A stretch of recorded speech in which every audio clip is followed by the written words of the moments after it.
Hi, my name is Brandon, and I'm an alcoholic and addict in recovery. A lot of us who have some kind of substance use disorder also have some kind of social anxiety. And a lot of us used substances, especially substances like alcohol, to help decrease our inhibitions and make social situations more comfortable. That's why in recovery, it's so important for us to address that social anxiety, figure out how to get over it as much as we possibly can, so that we can not only build a larger social foundation in our lives, but also so that we can get rid of some of that fear that drives that behavior. And I was thinking about this because I've been in a couple of social situations recently that, my old patterns when I was in my addiction used to be that I would make plans socially and then get anxious about them and figure out ways to get out of them. So I'd come up with some kind of excuse, or I would engineer things so that I couldn't make it. I might purposely put too much on my plate and say, I've got too much to do, I can't make it. And in my recovery, it's become very important for me to engage in social situations, not just because I feel like that is a big part of recovery in general, but also because I have grown to genuinely like being around people and getting to know them. But it took some work for me to get to that point. And there's two main approaches I had to take to build that desire to be around people again. And the first was building self-confidence outside of social situations. Part of the reason that I feel like a lot of us have social anxiety is that we don't have a lot of self-confidence. We don't have a lot of self-admiration either. We don't really think much of ourselves at all. And a natural extension of that is, if I don't think I'm a great person to be around, then why would I think other people would want to be around me? And so I had to work to build some self-confidence outside of social situations. And there's three main categories of things that I did to try to do that. The first was to start exercising more.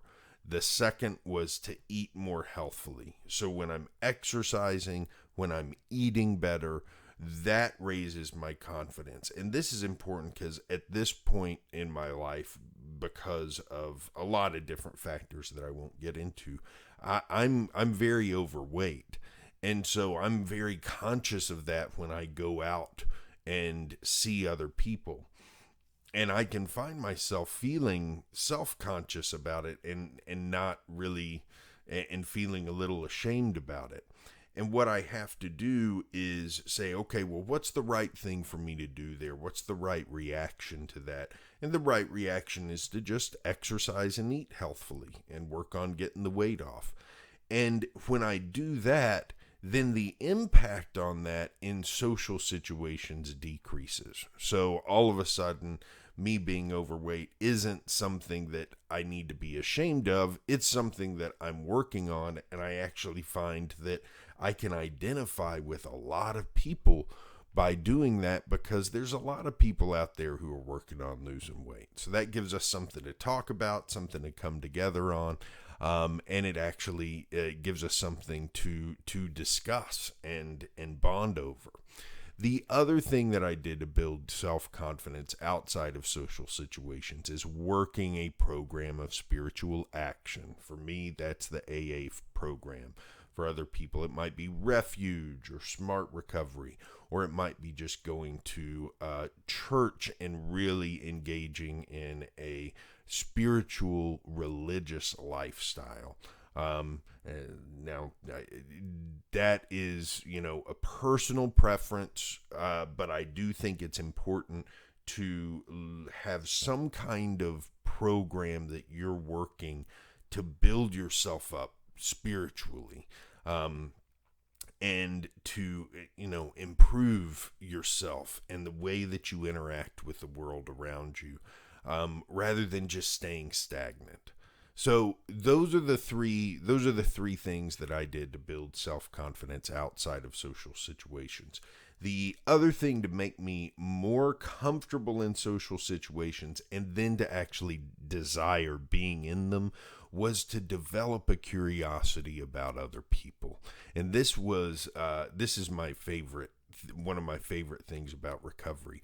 I have really started to enjoy talking to other people, just to find out more about them, which is not something that I used to do in my addiction. I really had a hard time caring what other people said when I was in my active addiction.